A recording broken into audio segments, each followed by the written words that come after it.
जबरदस्त मतदान के बाद सत्ता के हर दावेदार अपनी जीत और विरोधियों के हार के दावे कर रहे हैं। ऐसे में जनहित में आज हमने सारे दिग्गजों के बयानों का एक एल्बम तैयार किया है।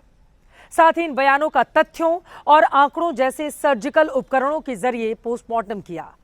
इसके जरिए क्या निकला है, इस रिपोर्ट को गौर से देखें और समझें कि बिहार में इस बम्पर वोटिंग के मायने क्या क्या हैं।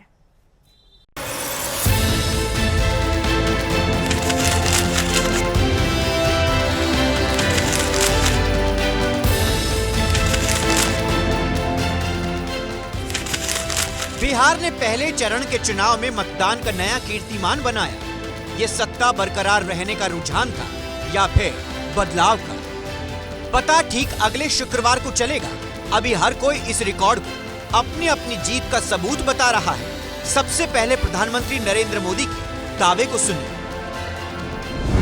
पहले चरण में एनडीए के उम्मीदवारों के पक्ष में जबरदस्त मतदान हुआ है। जब ये चुनाव शुरू हुआ था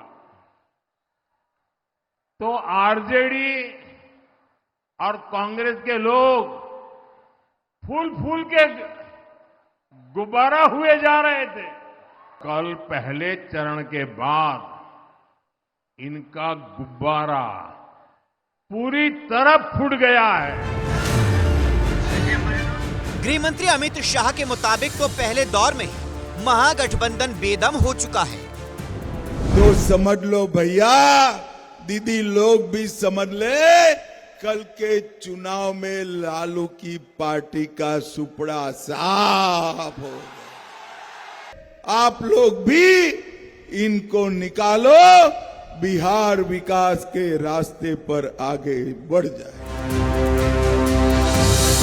एनडीए ऐतिहासिक मतदान को एक बार फिर नीतीश सरकार का सबूत बता रहा है, तो महागठबंधन इसे बदलाव का संकेत।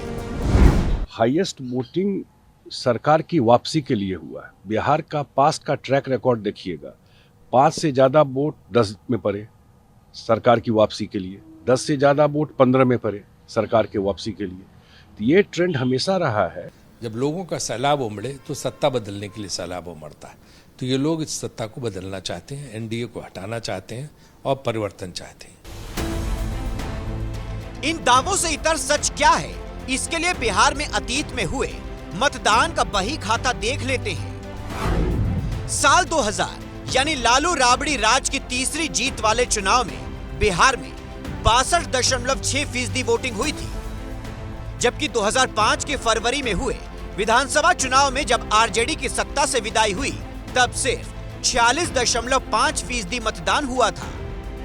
अक्टूबर 2005 के चुनाव यानी जब पहली बार नीतीश कुमार की अगुवाई में एनडीए ने बहुमत की सरकार बनाई, तब मत प्रतिशत और गिरकर 45.9% पर आ गया था।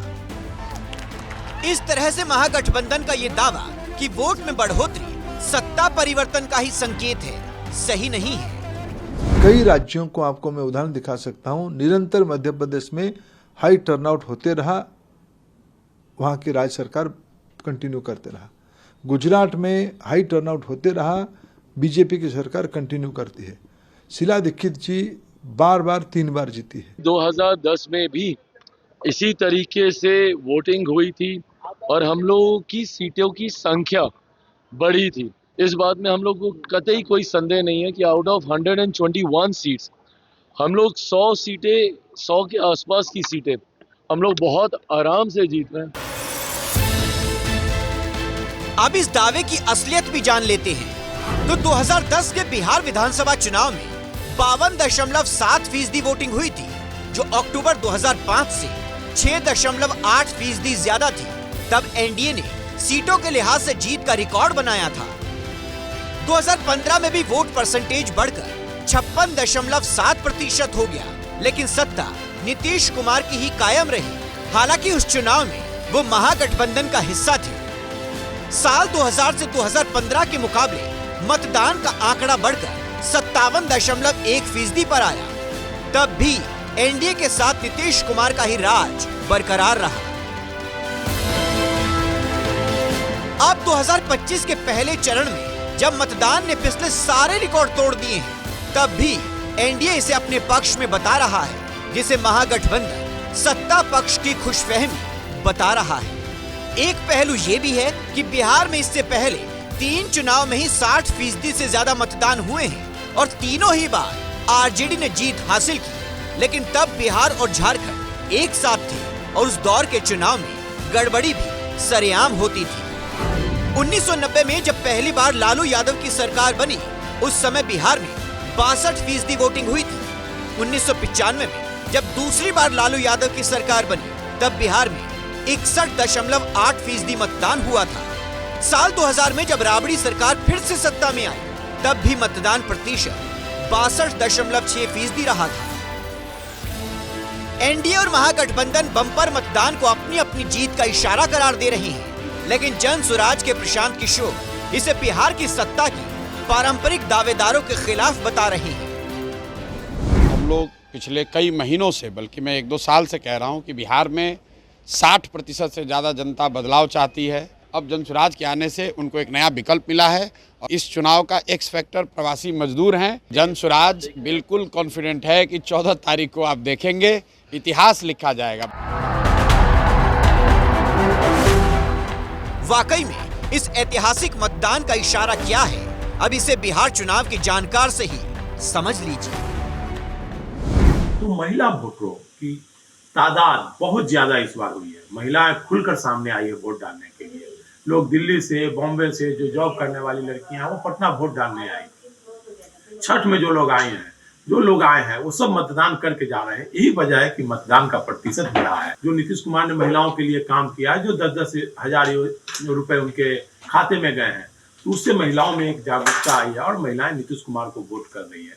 तो जो परसेंटेज बढ़ा है वह संकेत दे रहा है कि नीतीश कुमार की फिर से वापसी की संभावना है। अभी दूसरे दौर का सियासी इम्तिहान बाकी है। फिलहाल दावों का शोर है, लेकिन 2025 में मोदी नीतीश का ही जोर है या फिर रुझान बदलाव की ओर है।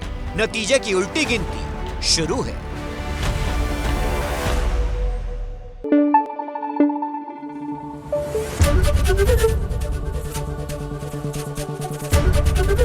एबीपी न्यूज आपको रखे आगे।